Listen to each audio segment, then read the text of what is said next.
Hey everybody, this is Coach Joby here, and I have a quick question for you. Do you struggle to hold your projected power in an Ironman or a half Ironman triathlon? If you can answer yes to this question and you are using the standard 20-minute FTP test to calculate your zones, then I'd like to share some information that I think will really impact the way you look at your training. So we know that our functional threshold power is determined partly by our VO2 max, our upper aerobic capacity. But there's also another metric that impacts our functional threshold power, and that's not as widely known, and that is an athlete's VLA max. And VLA max is a measure of a person's anaerobic capacity. So an athlete with a high VLA max is typically very explosive, very powerful, very fast in the short duration. So what are the impacts of a high VLA max? So let's take a brief look at those.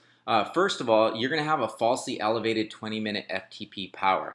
It's also going to cause higher levels of lactate production at submaximal efforts. So this would be Ironman and half Ironman intensity. These levels of lactate will make you a lot less efficient at your race intensity.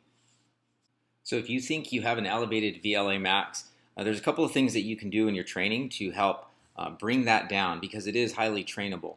So two things that you can do immediately is you want to incorporate big gear work, so low RPM stuff at a moderate intensity. So you're not trying to go max effort, but you're bringing down your intensity just a bit, but you're decreasing your RPMs, bringing them into like a 50, 55 range.